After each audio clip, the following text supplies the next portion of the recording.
And from Columbus, Ohio, I'm your host, Robb Dunewood. And coming out of Philly, it's your girl, Tech Life Steph. And out of Atlanta, this is Terrance Gaines, a.k.a. Brother Tech, a.k.a. not looking forward to the Taylor Swift Super Bowl. Right. That much. Not looking forward to it. I will be watching halftime and nothing else. And they're actually streaming that on Apple TV. I'm pretty sure Apple TV Plus is streaming the Usher halftime. So just the halftime show? Yeah. So I can get away with not needing to turn the NFL on at all? At all. Say less. Say less.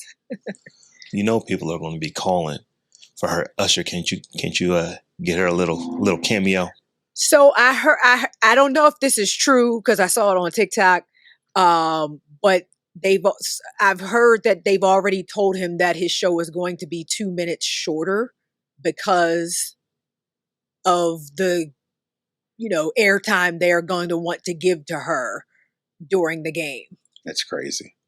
I don't know if, like I said, don't quote me. It was literally a random and a satirical TikTok at that, but I feel like there was some truth to it that they're cutting his show down just because they know they're going to be cutting to her so often during the game. She's going to take up some of that time. I hope that's not the case. I really do, because when I think about that doesn't make a whole lot of sense, because when they're cutting to her during dead play, the game doesn't get longer because they're doing that. It's not like they're going to say, Patrick, hold up, don't snap the ball because we need to go get this shot of your boy. But are they planning to cut to her during his performance? And that's where they're cutting that time That would off. be foul. Yeah. That would be foul. I'm not saying that they wouldn't do it, but that would be foul if you did that. Because you don't get paid for these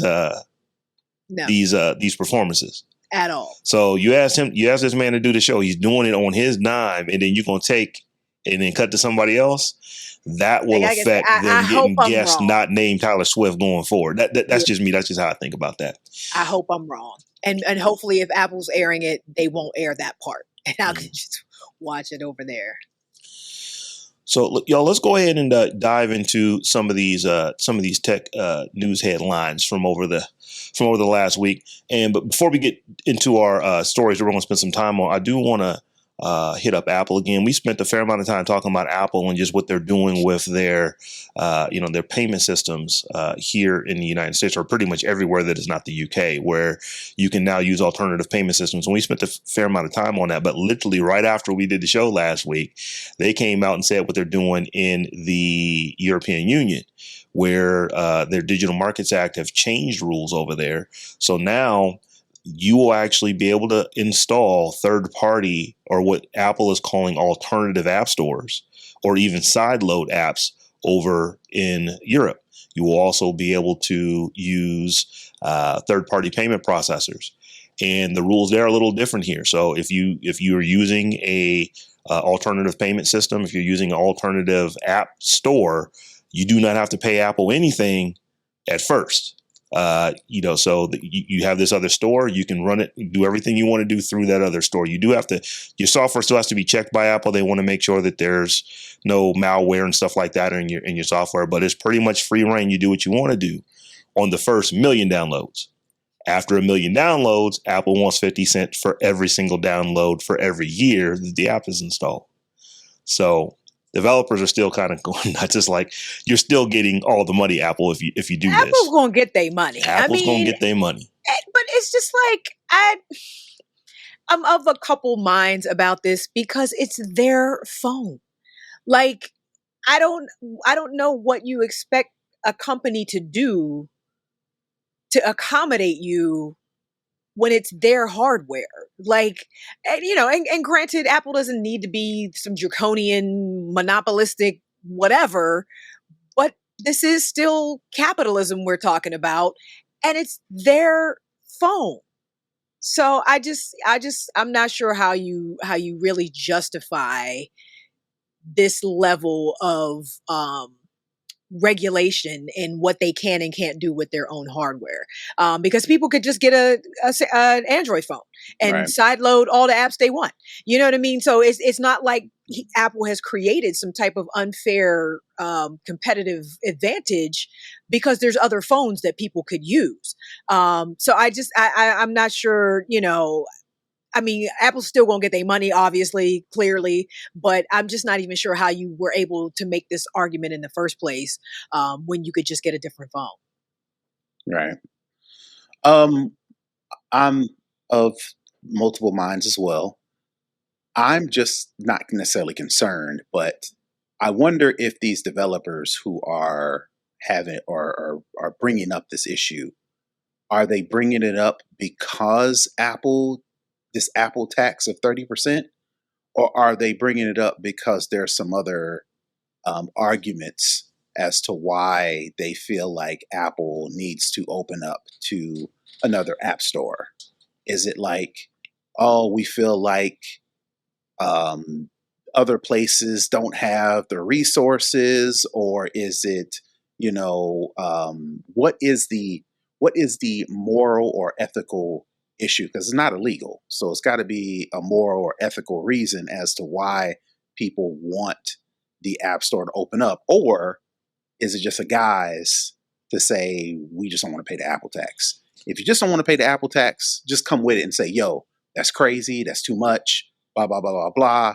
Let's try to get it down, right? But to say, oh, we believe that democracy but really you just, it's like, which one is it? Are you, I guess that's my thing. Not necessarily doing it malintent, but it's like if you just say, hey, I don't want to pay the Apple tax, then go at it at that angle. Don't come at it as, oh, we're concerned that Apple is a closed shop and it's going to create some sort of monopoly. Which one is it? Come correct, I guess, is my thing. This is one to me for what's happening in the UK right now, or I should say in Europe right now, is one of those things where I think it is, does what Apple charges, does it just feel like it's too much? I don't know that anyone can win the argument that they shouldn't charge for you to use their platform.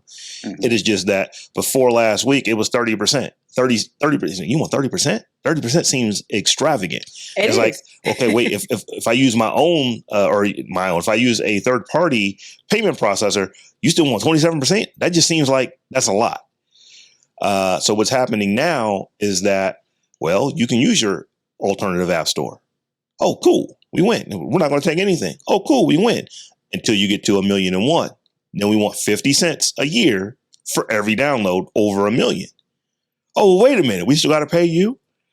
And in my mind, I'm thinking, yeah, kind of, because now Apple's not really working any differently than a lot of other companies. I mean, there's other platforms. There are software platforms that exist. If you want to put your app inside of someone else's platform, then you may have to pay them. And it may be a heck of a lot more than 50 cents, to do it. So this is just one of those ones where I'm not sure how this is going to come down. One of the things that Thierry Brayton, that is the one of the chiefs over in the European Union, as far as the European Commission that's over all of this competition market stuff. And they're saying that this law goes into effect. The DMA goes into effect on March 6th or March 7th. They will look at it and they will start making their determinations from there. So with all that being said, there, Apple may be, they may have to adjust on this, but what is really happening is that Apple is saying is that we are going to do what is legal. And if it is legal for us to do this, we're going to make this money. If you have a problem with that, don't use Apple. You can go use the number 2 app, platform out there. You can go use Android if you so choose to do so. The argument is being made, well, Google doesn't do this for third-party apps on their platform, and Apple is saying, but we're not Google. And they're flat out saying we're not Google. We don't roll like Google. It's like, yeah, like I said, I'm just like, they go and get their money regardless. I don't really understand, why people are like, I do understand because it is a lot of money. But the cost of doing business. Like, I don't know what you want me to tell you. And I don't know. you know, we can get off of this, but just to give you some more specifics. So there's basically 3 different things you can do. You can stay with the old plan. You're still going to pay your 30% or 15%, depending on how many, if you're a big platform developer or not. You can go where we're going to keep our stuff in the App Store, but we want to use a third-party payment processor. So now you can, or we're only going to take, you know, a lesser percent. I want to say it is 17%. Yeah. Plus a 3% processing fee. So Apple's still going to get 20% of it, and you still have to pay that 50 cents, on every download every year over 1 million. I don't know that too many companies are going to take that. And then there, of course, is you are under 1 million downloads and you just use your own payment processor, you use your own app store, and Apple says they're going to stay out of it, which is actually in the UK. I keep saying the UK, but it's not the UK. It's the European Economic Area. So it's multiple countries over there. I think they said only about 12 or 13% of developers would actually be over that threshold. So for most developers, this is not going to be an issue. But the big ones, the Epic Games of the world, they're the ones who are going to have the big issue, and they're already saying that they're going to sue Apple over this. So we will see what ends up happening. I would be curious, just real quick before we wrap up, how security is going to fare now. I mean, Apple has a vested interest in maintaining a level of security that people buy the phone for. However, once you start talking about side loading apps and alternative app stores and things like that, like, does that obligation go away? And are you taking that risk and assuming that liability if you choose to, like, will a little window pop up, or an alert pop up saying, like, okay, if you do this, like, your warranty's void. Like, and we can't guarantee nothing else at this point if you choose to go this route.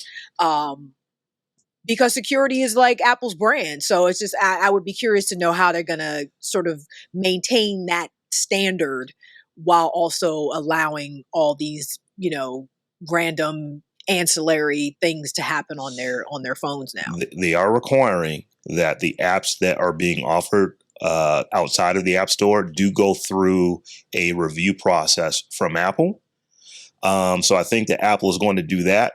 They're going to run those apps through the same stuff they would run apps that go through that go to the App Store for their own protection. But then they're going to kind of do, and for folks who cannot see me who are listening, I'm just putting my hands up and like, well, we that's tried to tell you. Like, Apple's going to say, we tried to tell y'all. When the update comes down, or you know what I mean? Like, there's all sorts of just, opportunities for these apps to go completely rogue, and it's going to be tough for them to try to keep their hands, which is why they had an app store in the first place. Mm-hmm. I just think it's going to be tough to try to keep their arms around everything else that's going to be going on, and not just on a security level, just on a customer support level. I'm thinking that too, because when people download apps on their phone and the app don't work, they're not calling the app developer. They are calling Apple's customer service. And I can imagine there are people, I've worked in customer service before, and there are people when they call, they want you, the person who picked up the phone, to solve their problem. Right. And if through trial and error, through process of troubleshooting, I, as a customer service rep, discover or point out the fact that this is a third-party app that's been side-loaded or been downloaded from an alternative store, and I say, hey, due to Apple's yada yada yada, read the whatever, you have to contact XYZ app. They're going to be like, oh, this is unexactable because I paid, the first thing out of my mouth is I paid $1,200 for this iPhone. And you need to tell me, you can't tell me what's going on with my app. You know what I'm saying? So I'm not saying, and these are anecdotal, of course, but we know how people are. No, that's exactly what's going to happen. Mm-hmm. I just think, I think Apple is gangster enough to say, try to tell you. And they will. There's really nothing we can do for you at this point. People will have their faces cracked, but it's just like the idea that we have to go through this at all. Well, because I don't intend to use any alternative app stores, but the fact that not that I feel bad for Apple necessarily, but it just seems a little bit ridiculous to me. Well, now, and we'll move on. But I can see how Apple, we're talking about Apple and being gangster. I could see how developers will be like, hey, we should be able to third-party apps and side loading and alternative app stores because of competition.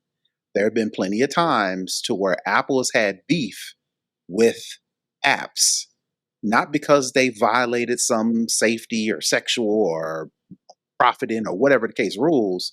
It's just that they app was better than Apple's native app.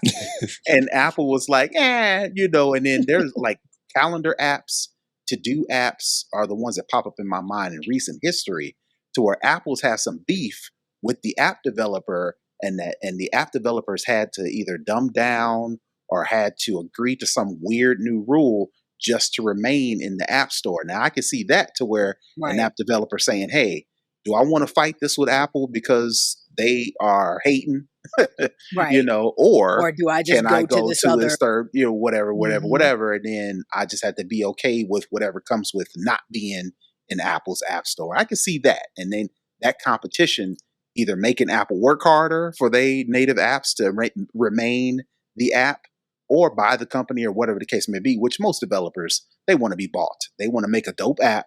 It hit the top lists. Apple come calling, they scoop them up, they get a nice little paycheck, right? So I could see that being the case. I made this comment on SMR podcast last week when we recorded it. I just think that Apple's going to act like Big Red from 5 Heartbeats. They're going to start telling folks. My office hours off on 5 to 9 to 5. And it's like, and that's just how they roll. It is like, do I really need to hang you off this balcony to prove my point? I think that is how they're going to operate. It's going to hold their hands like, we tried to tell you. This is why we have been fighting this fight for all this time. But now the law says we got to do it, so we're going to do it. Mm-hmm. You install this third-party app. Ain't nothing we can do for you. I ain't really hanging up on you, but I'm no longer listening. I'm going to move on to the next call. Right. Nights like this, I wish.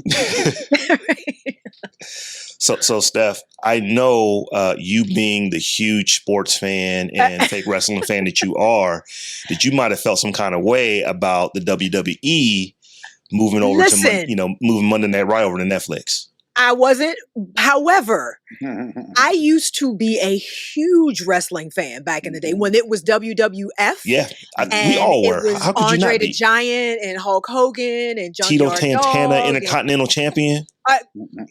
Randy Macho Man Savage. Like, I was a huge wrestler. You could not convince me it wasn't real.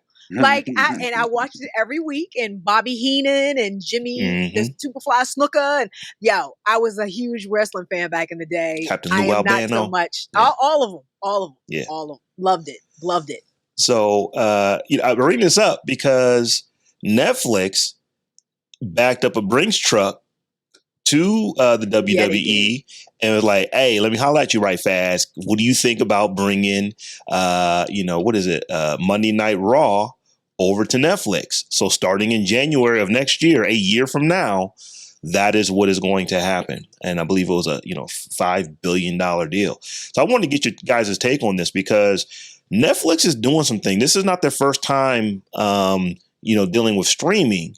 But this is the kind of content that they're looking at now. They literally are going after linear television because Monday Night Raw is the biggest thing on the USA Network. I don't think anything else on USA Network even comes close, to the point where I don't know that I can even tell you another show that comes on the USA Network. That's how big, Raw is over there on that platform.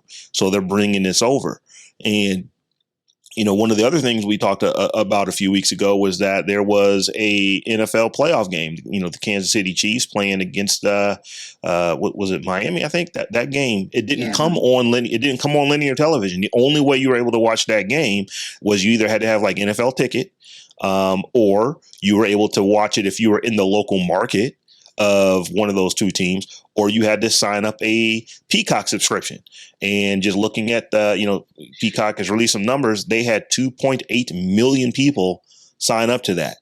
So this has me sitting here thinking, it's like, that's different. They're making money off of doing these things. The leagues, the WWE. Are we seeing not just cutting the cord being an issue for cable companies. But do we see, even with linear over-the-air television, do we see them taking all the content that used to come on just free linear TV or on regular cable that is now no longer on those platforms?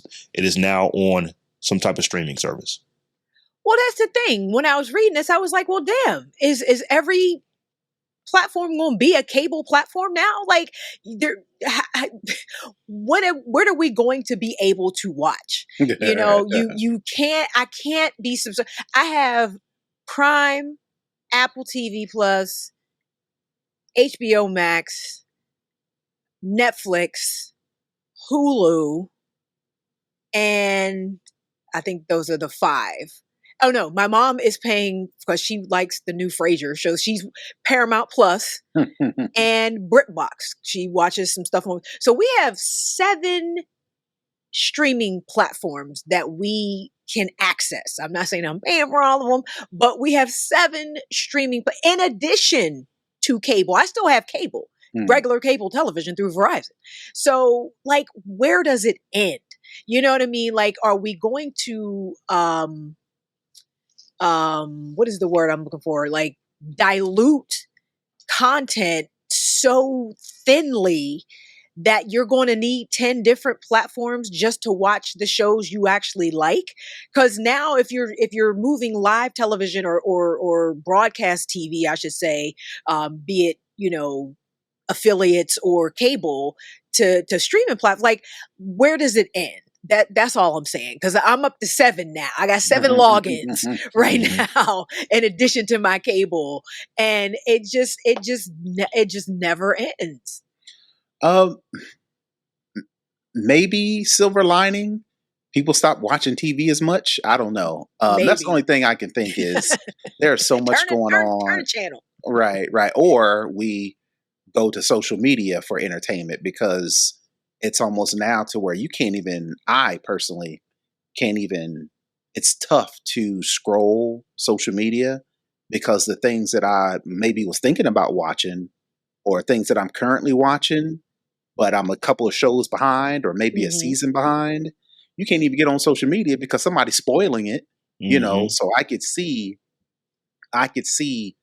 companies trying so hard to try to advertise their shows to us on social media, that social media gets over flooded with, every single show has got to have a social media rollout, and they got to be, and to where now it's just like, all right, I can't, there's so much stuff out there. I don't know where it's at. So let me do something else with my time and go on social media. And then now you're on social media watching the whole show clip by clip by clip. Right. On TikTok, basically. Right. 3 minutes at a time. Right, exactly. To where, maybe there's a reckoning, and maybe we as cyclical, and it comes back around. There needs to be something, because I'm tired of flipping back between 11 streaming services just to watch the content that I want to see. And then just remembering what platform, what app do I need to load in order to watch this show? That is a big thing. On this, and there was a couple other things that I took from this these 2 stories. Number one, I'm wondering if this deal had only been able to happen because Vince McMahon just got indicted. Vince McMahon just got indicted for like sex trafficking or some some serious shit. Yeah. Vince McMahon is going to jail. And he looks, oh my God, not that I'm trying to be snarky, but I don't know if the steroids or whatever he's been using all his life has caught up to him. But I was like, I saw that picture with the article. But yeah, he's up on some serious charges right now. So he recently resigned as the CEO of WWE because of these charges that he has pending. So I'd be curious to know if this had been on hold until they could get him out of there to do this deal. The other thing that struck me in the article about the NFL, about the playoff game from a couple weeks ago that was on Peacock, the company that estimated that 2.8 million new subscribers that you talked about, Rob, is a company called Antenna. According to Antenna, According to New York-based Antenna, its estimates are based on millions of permission-based consumer opt-in raw transaction records, which are sourced, quote, from a variety of data collection partners, end quote. The data includes online purchase receipts, credit, debit, and banking data, Oh man, they got and, too much of our quote, information. bill scrape data. I was like, yo, that's crazy. I highly doubt the consumers knew they were opting into this. You tried to throw that little caveat in there, permission-based consumer opt-in. But yo, like just the between the fact that we have to be subscribed to all of these things and all of our data is just out there, like exposed for all the world to see, like crazy. The internet is wild, yo. That's all I Yeah, can say. The it's internet it's is wild. it's nuts. This one, it's going to be interesting to see how this goes. One of the things that I could see happening is that all things are not equal for all of these streaming services, and I'm talking about the paid ones, not the fast like the Tubi TV or the Pluto or Yo, the Pluto's my joint. So I'm not talking about those. I'm talking about the other ones where people are paying each month to have these platforms. All things are not great for all of them. Netflix is doing ridiculously well if you look at their stock price over the last several days. But Hulu and Disney is kind of doing this thing, but everyone else is significantly small compared to Netflix. And what has happened is that all these new platforms came out, and you would see all these subscriber numbers during the pandemic, they just shoot up. But even when they're shooting up, they only get to a fraction of where Netflix is, and then they start to taper off, and then you see them growing almost in the same, upward trajectory that Netflix is. And in some cases, Netflix is actually even growing faster than some of these newer services with significantly less, users on them. And I think, like Terrance, you said, are people just going to start, stop watching TV? Maybe. Because it's like, if I can't get a show on something that I already have, then there's so many other things that I can watch. I'm just not going to make a choice to go watch that one thing that I can have. Apple has, and I don't want to call it an advantage, but Apple has got some really, really, really good content on their platform. So people are going to Apple because the content is just so good. But the problem is that content that they're putting over there is ridiculously expensive. So, so at some point it's going to be like, how are you paying for all this content when It's you don't have expensive the as fuck. library that everyone else, not everyone, that particularly that Netflix has and Disney, kind of has through their combination of Disney and what they have on Hulu. So are you going to see all of these big players start to do, consolidations? Will you see, Time Warner, I guess that's what Max is under. Will they combine with someone else? And now this is just part of another service. Will you see NBC, which is Peacock? Will they combine with somebody else? And now it's just another service. Will we start to see consolidation? I don't know what the answer to this is, but you're right. It is untenable to have too much. 11 different platforms you have to pay for individually. It is. It's crazy. And then to make matters worse, like for instance, I use Apple TV, right? And Apple TV does a good job of saying, oh, any app that you've downloaded onto the platform, they say, oh, do you want us to include this app in I call it the home screen, right? So it kind of consolidates or aggregates, rather, that's even a better word, aggregates all of the apps and all the shows you watch on that apps to kind of show you what you can watch next, what's up next. But the problem if you had like a Paramount Plus subscription, you could put that app on inside Apple TV's home screen. Well, not necessarily put it inside, but Apple TV will say, do you want us to kind of dig into this app and kind of show you what you've been watching and put it on our home screen, right? Mm-hmm. So you never have to leave that app. But that's the trick though. What happens is, whether you have paid for the subscription or not, like say for instance the football game, right, was streamed on whatever was streamed on Peacock, right? So now you have signed up for Peacock just to watch that game. You never plan on ever touching Peacock again, but now since you've given Apple TV that access, how they get you is, let's just say you go forward and cancel the subscription, but you don't delete the app off your TV or your Apple TV. What it'll do is, I catch myself doing this sometimes too. I'll see a whole bunch of stuff and be like, oh, that looks interesting. And then I click on it to open it. It's like, you have to now subscribe. It's like, man, I done got my mouth watered Yeah. to watch this show. And It's the I same ain't even a member. I got to sign in, create an account. Never mind. It is the Never same mind. way with Google TV. There'll be something to come up for Macs on Google TV. Oh, let me go check this. Oh, crap, it's on Macs. I don't have Macs anymore.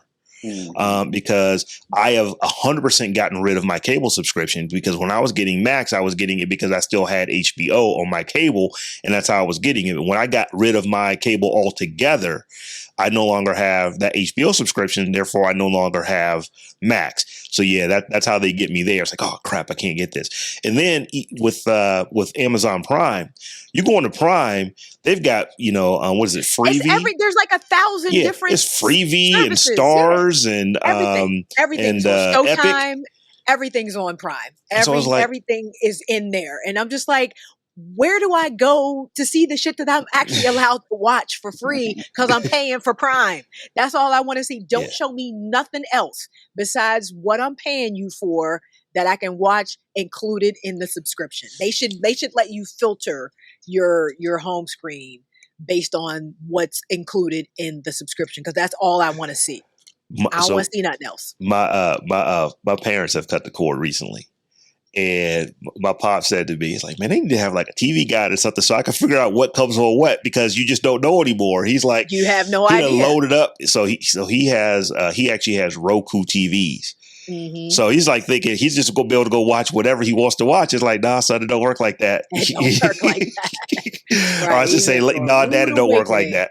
But it's like, no, you have to actually go download these apps and put them on here. So what he has is an over-the-air TV. So he's actually got the old school antenna tower, that big triangle tower that goes up 50 feet.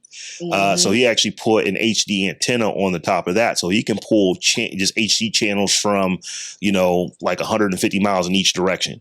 So he's like, most of the stuff I watch is on one of these channels. Is like, because he's just like a local news person and sports. So he decided to get rid of it, to just get rid of that cable bill. But now it's like, it's frustrating for him because he just can't watch what he wants to watch because he has no idea. How am I supposed to know what app I'm supposed to load up to watch something? So it's ridiculous. It's too much. Yeah. It's too much.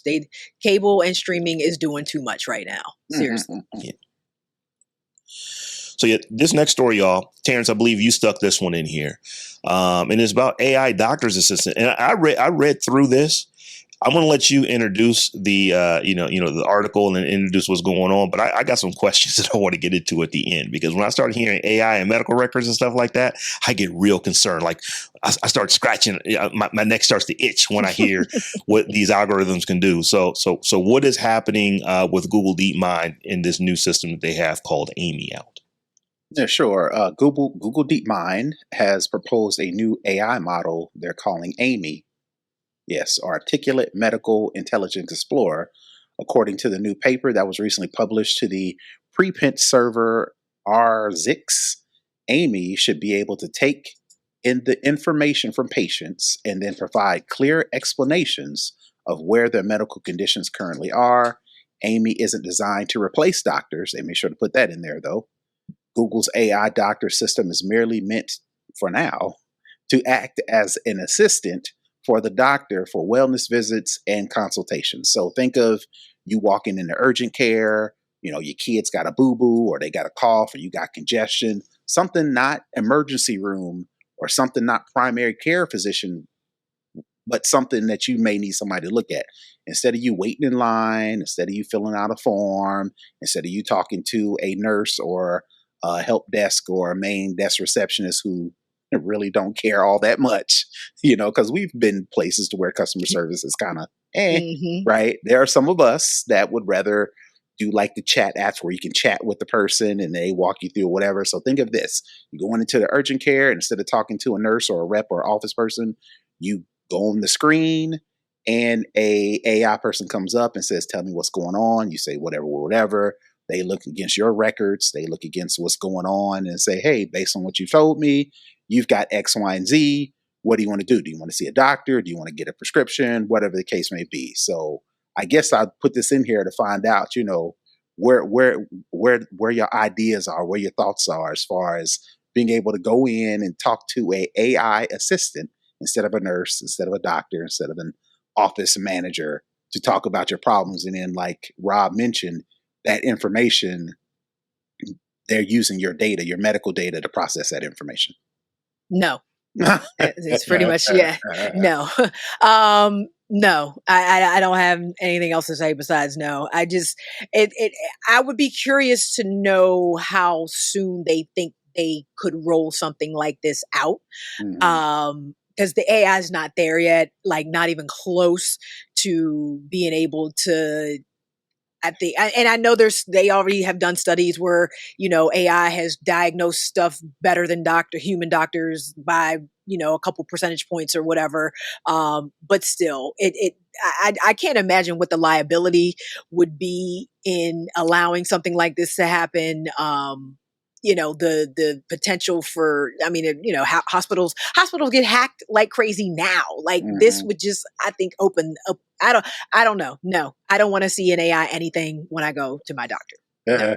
That's my final answer. Just on the front end, just to get through the just the questionnaire of stuff that you're going through. Right. No. So here is my take on this. I am intrigued by the ability to do these things. The technology to do it is cool, but I cannot ignore,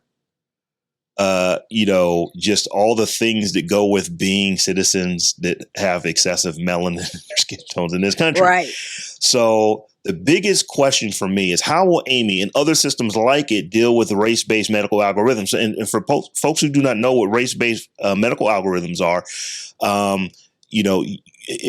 I would imagine that there's a lot of folks who don't worry about this kind of stuff because you don't have to worry about this stuff. But let's just say this is something that hits home for me. I have, people in my family who are suffering with kidney failure.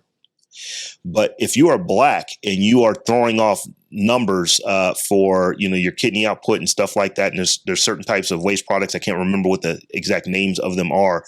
But because you are Black, you're allowed to have higher numbers before they actually think, oh, this is an issue with your kidneys. This is just based off of you being an African American.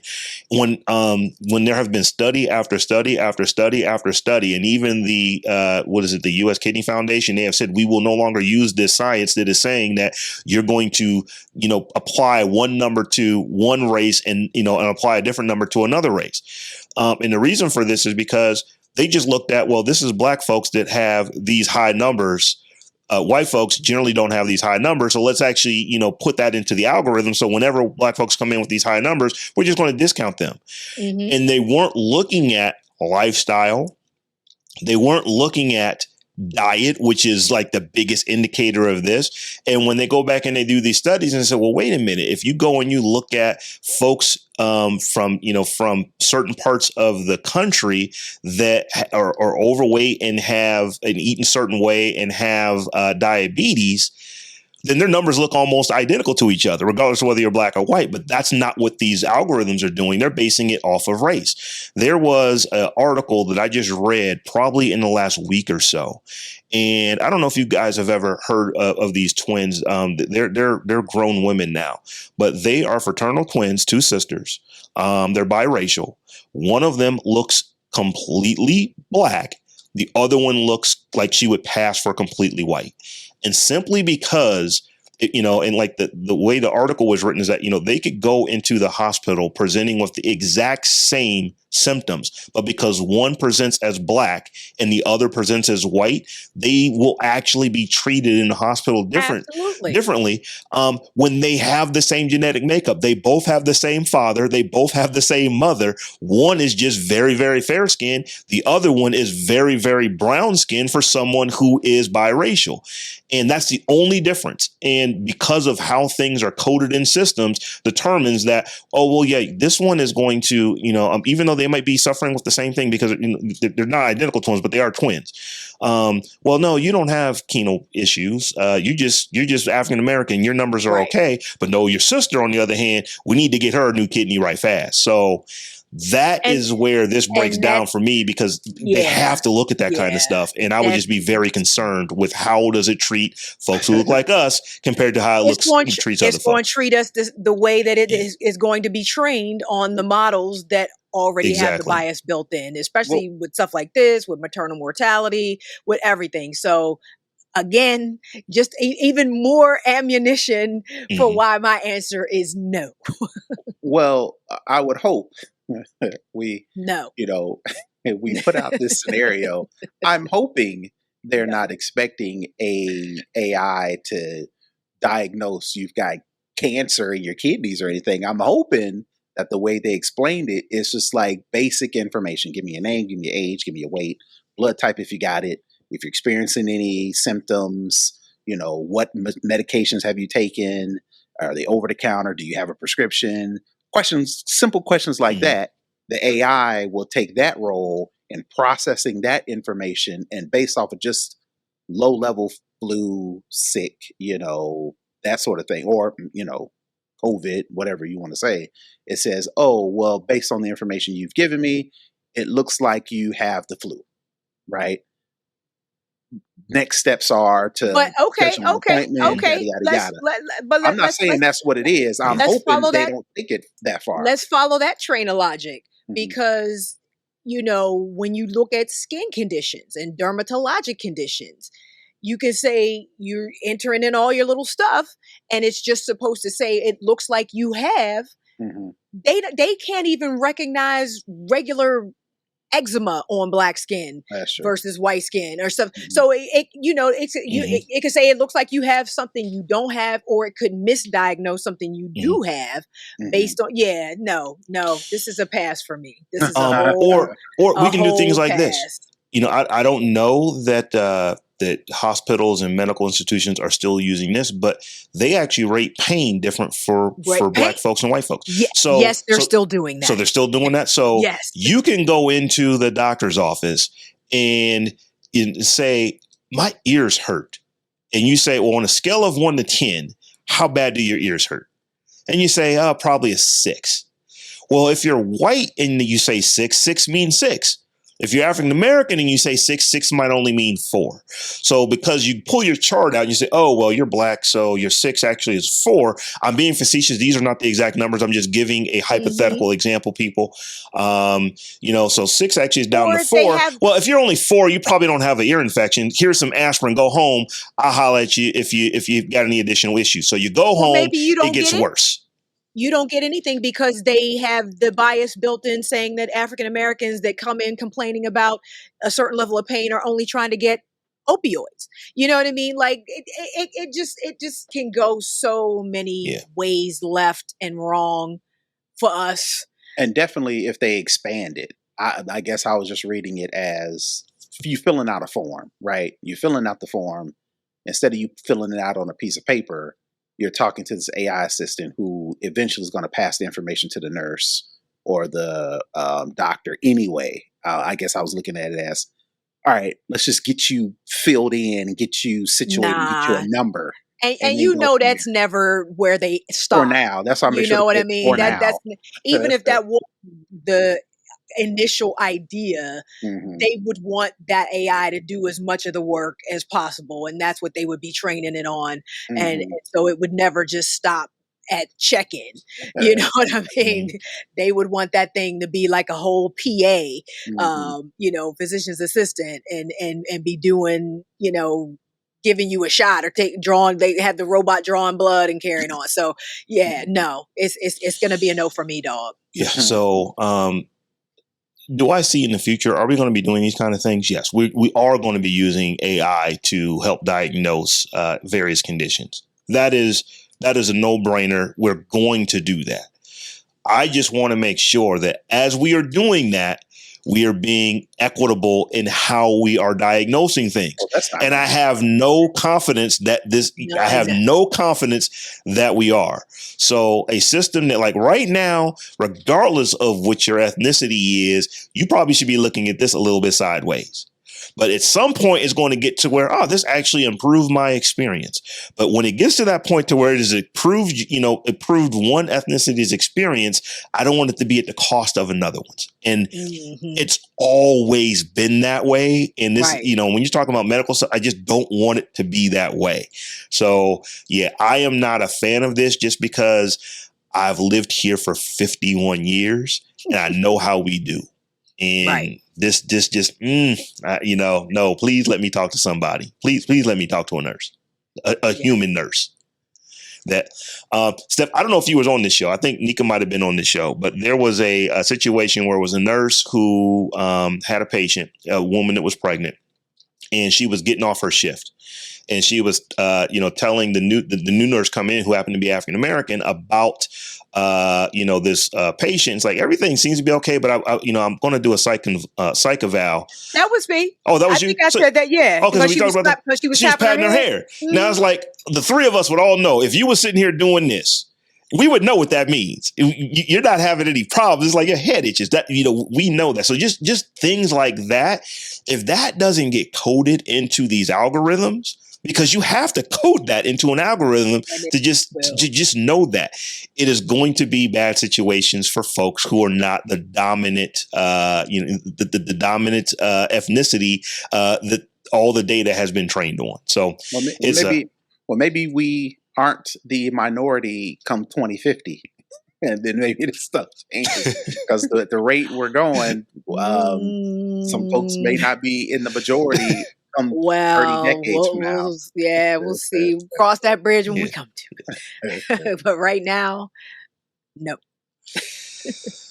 So, Steph, I can't believe that we're talking so much sports. I know you're such the sports fan here. This one is yours. We got to talk a little bit more about Taylor Swift. I know that was at the top of the story.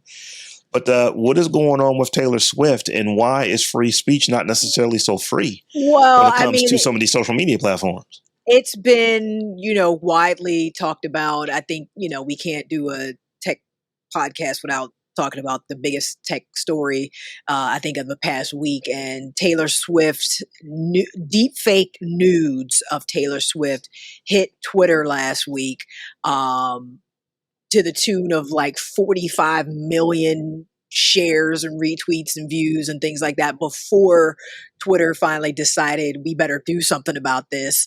And they ended up banning, they won't let you search Taylor Swift, basically. So if you go into X right now and try to search Taylor Swift, it'll come up, the page will come up, something went wrong, and it won't let you search for her at all. That doesn't necessarily solve the problem, but it just speaks to the idea that the public square that Elon Musk thought X was going to be can't be that, because this is what you get when you open the floodgates to a lack of content moderation and everything else. And it's just a huge it's going to be a huge problem going forward. This is one of those, and this was funny as I was thinking about that, this is one of those times, because normally we're like, if they was black you wouldn't This is one of those times where I'm actually kind of glad it happened to Taylor Swift, someone so high important, profile, influential. Yes, Right. Because if it had happened to Meg Thee Stallion or somebody else, we wouldn't be having this conversation. The Biden administration released a statement about this whole situation and what they wanted to do and everything else. So, I'm not glad it happened to her, because it's a huge violation. It's a horrible thing that's happened to her. But I'm glad that it happened to somebody that is forcing us to take a look at this, because we have to figure out how to do something about this, because it's not just about Taylor Swift and some of the legislation. There's some legislation coming out that has been introduced in Congress that is trying to sort of combat this thing. But it really only sort of focuses on celebrities and what this is going to end up doing, and what it's already doing is killing children. because there are teenagers and preteen girls across this country who are having this happen to them as we speak. Yep. And are being extorted and are being harassed and are killing themselves literally because of the shame and the embarrassment that comes with a picture that's not even real. Right. Not That's even not real. you. Not even Right. real. You know what I mean? So we got to do something about this. Microsoft has put some more guardrails around, because it was the deep fake of Taylor Swift was generated by a Microsoft tool called what is it called? Where am I looking? Forgive me. It was a Microsoft tool, and they went back in and sort of added some more structure around what people could and couldn't do. But it's just like, this is again, you talk about this a lot, Terrance, about people rushing to have a solution to a problem that hasn't been, identified yet, and everybody is on this AI bandwagon, and no one has bothered to really sit and consider the implications to the average person. Everybody's trying to get that bag and want to be that unicorn AI company that creates something that changes the world, but the implications to the 13-year-old who has to go to school tomorrow with boys sharing pictures of her, quote unquote, that aren't her, and live with that shame and live with the idea that digital footprint is going to be there forever. And 10 years from now, when she goes to get a job, that's the picture somebody may find when they search on, you know what I mean? Like, nobody thought about this, and they should have. And this all should have been taken into consideration before we unleashed these tools and these large language models on the public. And, hopefully, I don't know what you even do at this point to put this genie back in the bottle, because I don't think it can be put back in the bottle. But hopefully, at least and I'm going to find the name of the bill that this one congressman is introducing. Part of the language of the bill is that they want intimate deep fakes to be punishable by up to 10 years in prison. I know that was a big part of it. So hopefully that will at least deter the 15-year-old boy that would think to do this to the 14-year-old girl. You know what I mean? It has to go beyond that too. There has to be substantial financial fines for the companies that are hosting it. And that's the thing. We got to get rid of Section 230. Yeah. So this is so you tell me if I'm off, because this was your headline. I guess free speech ain't so free after all. Because Twitter. Why do these things that are like bad in this way? Why do they seem to keep hitting Twitter?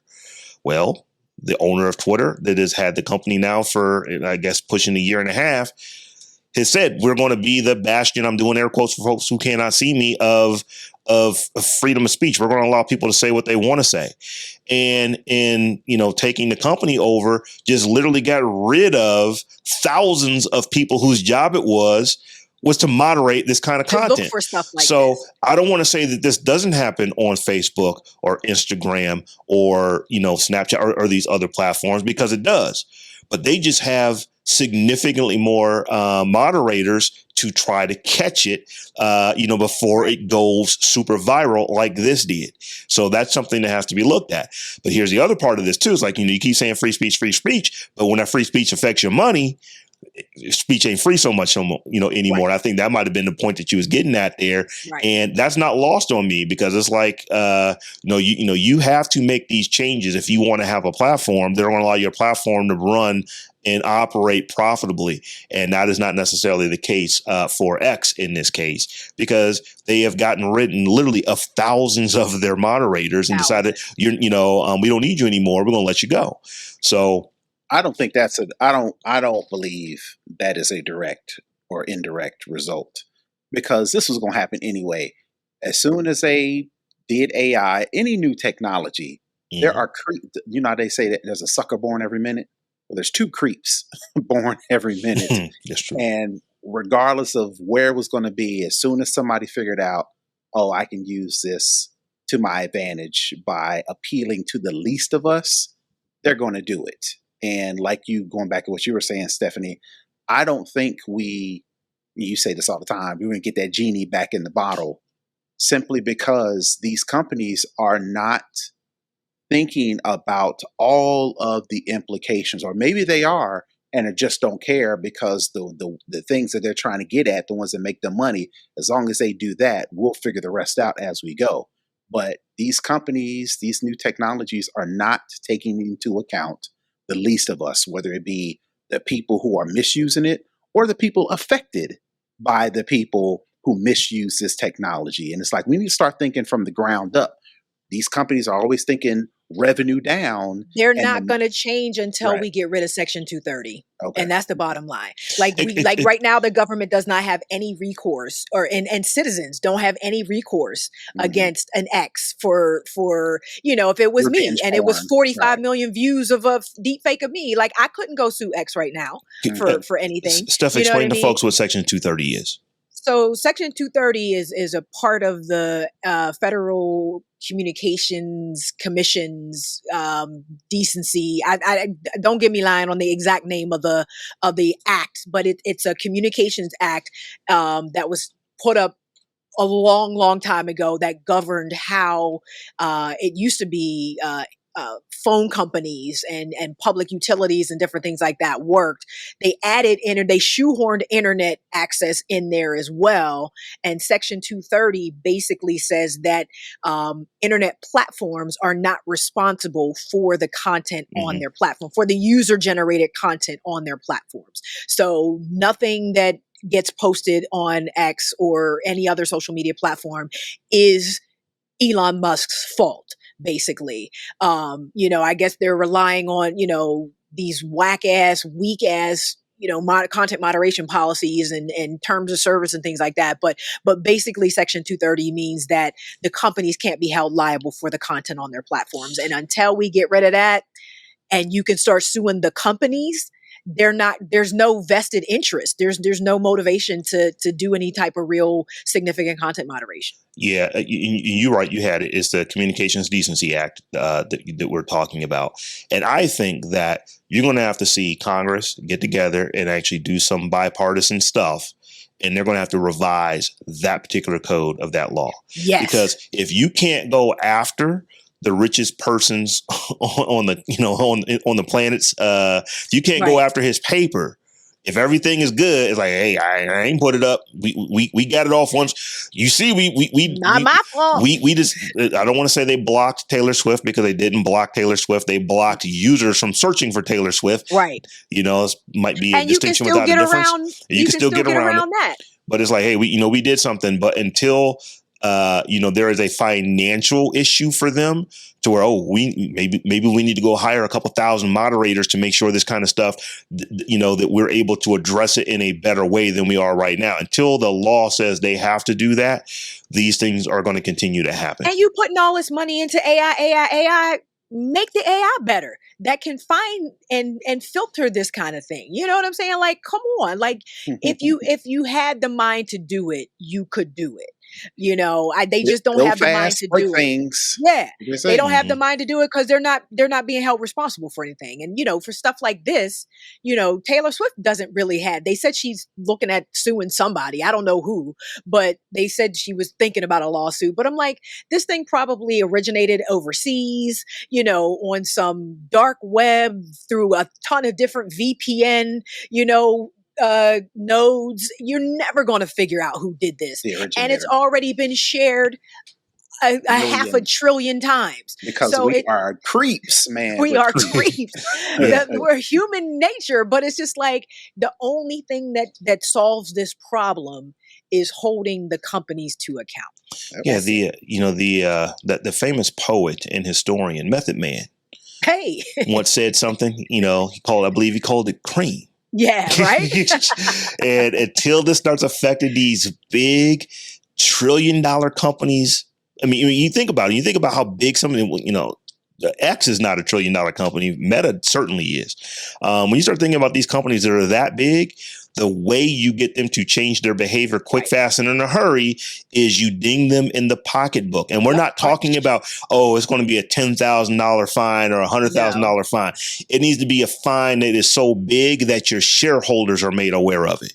That's right. And then they say, oh, what happened was, and oh, y'all need to fix that. You messing with my money now. And that's when the issues ultimately are going to get fixed. It's got to be a financial thing, because you can't bank on, well, what is the right thing to do? This has to be, what is the financial impact to these big companies? You need to do more to fix this. And I do believe we're going to, pretty much always be in a situation where the folks out there trying to scam are going to always be a step ahead of the people who are trying to keep this, the scam and the spam and all that kind of stuff off those platforms. Mm-hmm. But as long as you're close, you can get to where it doesn't have to be, oh, wait, this is getting really bad. You can't search for Taylor Swift on X anymore.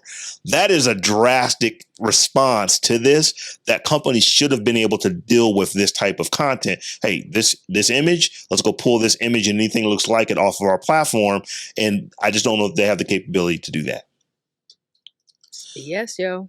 So this episode is the Stephanie's Favorite Things episode, because we're gonna keep talking about X, because this one, I read this Wired article that it really, I sat down and I read the whole thing. I was like, oh, this is kind of interesting, because I was thinking that Black Twitter, with Elon Musk taking over X, and and a lot of folks just not rolling with it, I thought that Black Twitter would actually pull back a little bit. And according to this article, that's a very well written article, it was on word.com, or not word.com, but wired.com, excuse me. It was, it's like, I didn't expect that.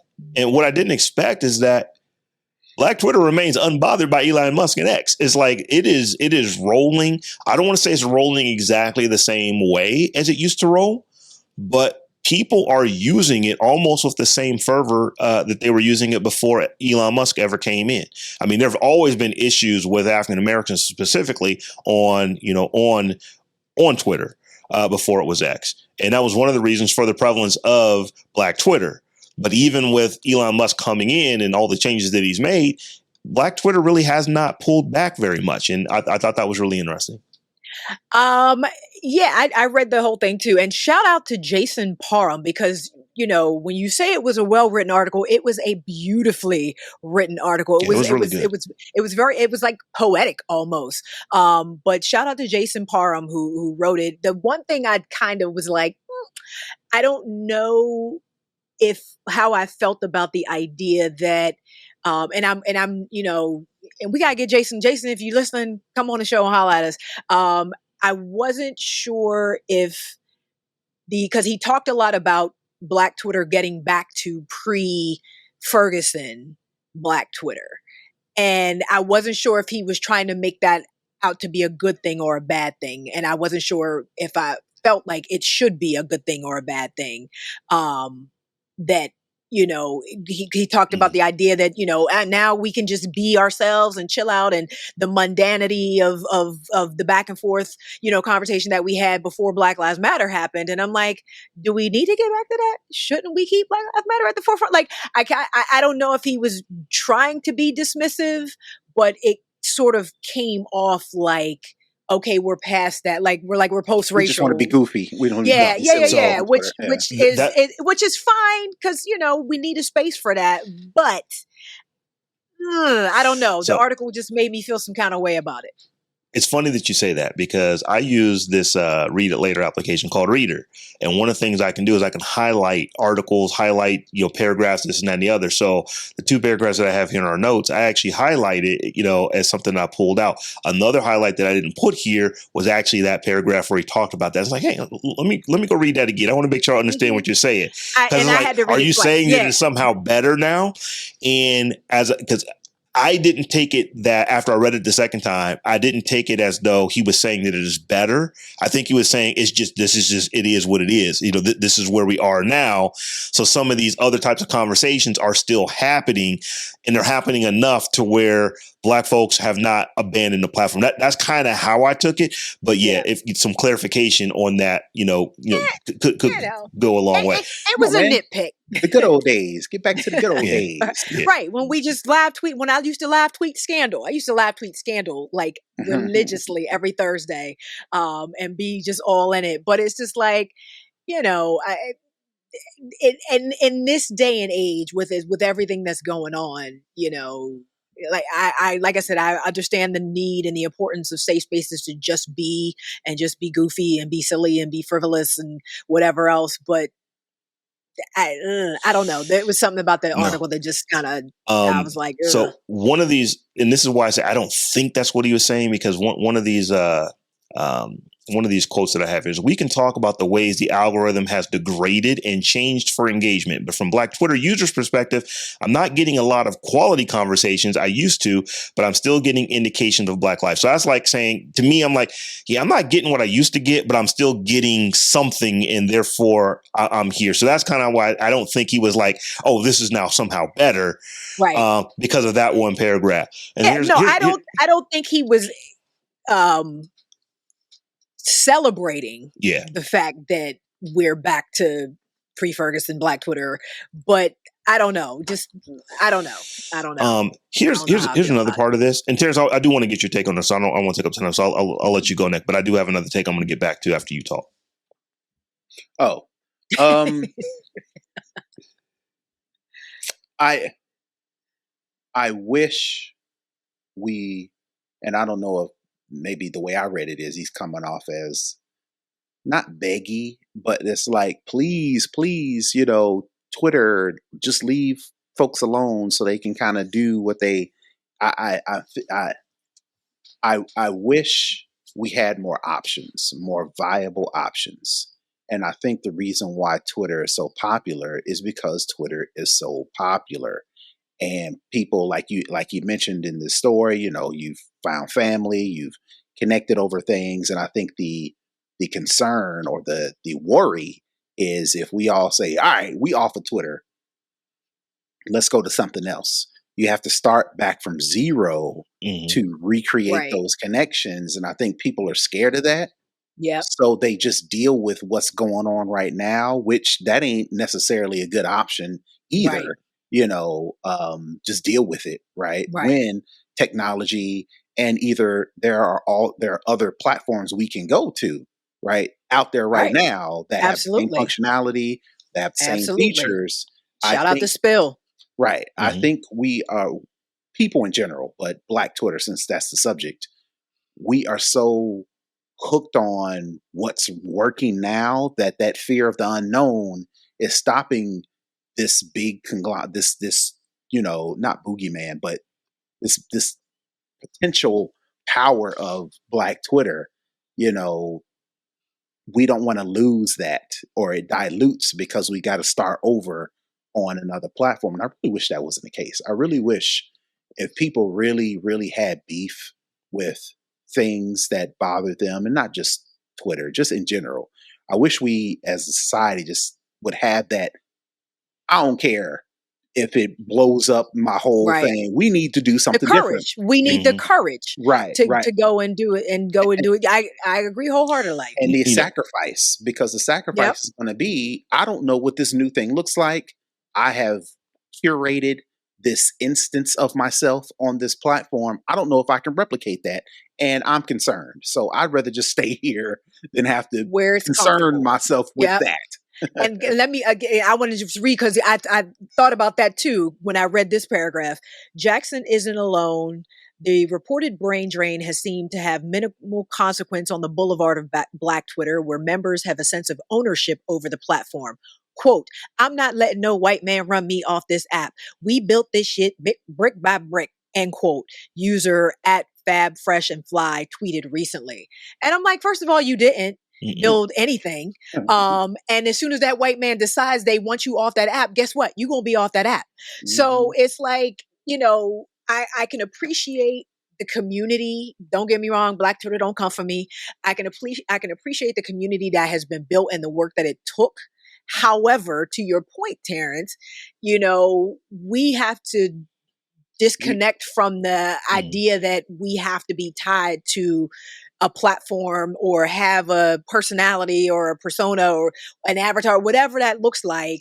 And, we're going to have to start thinking about potentially moving on to our own shit. Yeah. Like I don't understand like what's the harm in that. I mean, and besides the people that have built businesses and influencers and all, I get it, but you may have to have the courage to start over to avoid stuff like this. So here's the thing. Here's where I am on this. The three of us, we are all tech heads. So we are hearing all the stuff that is happening with X since it has become X. Since Elon Musk bought Twitter. I'm not calling it that. Right. If mama name him Clay, I'm gonna call him Clay. But we are all, we all hear this. There's a lot of folks, they know that the platform changed names and Elon Musk owns it, and Elon Musk makes cool Teslas.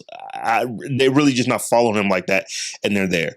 And here's another point. This is not part of the article. This is me. I said Threads is not a threat to X's utility because the platform is, even though the platform is getting better with each update. So the problem that we have right now is that there is no comparison to X. And all the people on Blue Sky can tell me until you actually get blue in the face that, oh, you can come over here to Blue Sky. And all the folks on Mastodon can tell me until you get blue in the face, or you can come over here to Mastodon. And even the hundreds of millions of folks that are on X can tell me till you're blue in the face, or you can come over here to X. Until you have literally tens of millions of folks, black folks in your platform using it, it's not going to replace X because X has that. And I'm really digging Threads. It gets better and better with every update that they come out with. But if I'm going to be real and honest with you, feature to feature comparing X to Threads, they're not even close. No. It's not even close. It would get dwarfed on that. Now, there are some community aspects of it that I like a lot better over on Threads, but even over time, that's actually starting to go. It's starting to revert back to the mean. If Twitter is what the mean is, it's like Threads is not getting better on Threads from a community standpoint. It's actually going towards where Twitter, used to be, maybe where it is. So it is just a numbers game. It's like there are tens of millions of people that look like us that are on. They're on X, and it is part of what they use almost on a daily situation. That is just not the case. Even though there are now millions of us who are on Threads, there are people who are on Threads who I've actually gone and looked at their profile. They've never posted anything. On Twitter, they had 17 tweets today. So it is just I wonder if this article, will it change in a year when there's other stuff that is better? Will it change in two? Because it takes a minute for the social media platforms to get to critical mass. I don't think Threads is there yet. X never lost it. I guess my whole thing is we claim we run the culture. We always say we are the ones setting the trends. We are the ones designating what was popular, what's funny, what's in, what's out. All right. Well, let's go make something else hot. Yeah, let's go do it again somewhere else. I don't want to throw the B word out there, but boycotting stuff is hard. I didn't say boycott. It ain't boycott. No boycott, but I'm going to go. You're right. That's not a boycott. You just go decide. I'm decided to go use something different and make it hot. You're going to go make fan base pop. That is hard. I mean, like, why can't we do that? Why can't we do that? And if your boy Isaac Hayes III gives a call back, get you come over here and talk about your stuff and tell the people. Because you need to get on influencer tech shows like the Tech Jawn. We need to stand on business like we say we do. Like we always claim we do. Right. And that's the thing. And like I said, it's going to hurt. It's going to be a growing pain. It's going to be a little bit of a sacrifice. Mm-hmm. But if that's what we saying, if that's what we saying we doing, that's what we need to do. So I'm not sure if y'all are going to notice this on Thursday or about a week from Thursday. But I am not renewing. Remember, the reason I'm Twitter Blue, the reason I am X Blue, the reason I have a pro account is because I won it in as a door prize to a event that I went to in February of last year. So I've already canceled my account. They will no longer be billing me. And where I cannot give money to this platform when I feel like the platform is to the antithesis of me and people like me. And I honestly feel like that. And some folks may say, that, oh, Rob, you're laying it on heavy. No, I that is my feeling. You're not, I'm going to tell you how I feel about it. Like I could tell you right now, I don't intend to give Elon Musk my money intentionally, with thought. So he will not be getting it. I will not be paying for a blue I checkbook. was out. Yeah. I was out. I was like, oh, word, we're not doing this no more. Yeah. Fine. So, my posting habits have completely swapped. I'm probably 90% threads, 10% everything else, including Twitter. And, like I said, I just cannot give money over there. Now, I'm not deleting my account. I don't have a problem with anyone who is actually, you know what? I'm taking a stand. Not only am I not using this platform anymore, I am deleting my account. I'm exporting my data out and I'm moving on. I know multiple people who have done that. I have no problem with that. I'm not there. I'm not deleting my account. I'm just no longer using it because I do know that, my moniker, although I've never really had a lot of people following me on Twitter, I do get a lot of DMs on there. So I want people to continue to be able to contact me on that platform. And at some point when that blue check goes away, you're going to see all my other posts kind of fade away. And it's going to be find me on these other platforms with a link tree to all the other places where you can get me. So that is coming here in the next few days. So y'all, we're at the end of our hour. In fact, we went well over. We had a lot of topics we talked about. There's a lot of tech that went on in the last week. So before we get to our, letting folks how they can get at you, I do want to just do, a quick CTA to let folks know that if you would like to support the Tech Jawn, you can do so by becoming a patron, heading over to patreon.com/the Tech Jawn. That's the Tech JAWN. And we've got multiple tiers over there, any one of which gets you access to our live stream and after party. The live stream is what we're doing right now, which is, of course, a live stream of the show, on YouTube.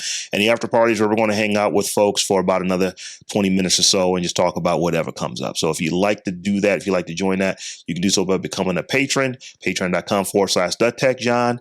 And we appreciate anything that you can do. So with that being said, Tech Life Steph, why don't you tell the folks how they can get at you? You can follow me all around the web at Tech Life Steph. Check out stephaniehumphrey.com. And the birthday week commences. All right. Happy birthday, early birthday. And you can find me all over the internet at Brother Tech. It's BROTHATECH. And you can find me on all the things at Robb Dunewood. And we are also at all the things at, what are we? At the Tech Jawn, at the Tech Jawn, at the Tech J. Completely messed that up. But you can find us on all the things at the Tech Jawn. So come holler at us however you holler. Until we meet again in a week's time. Peace.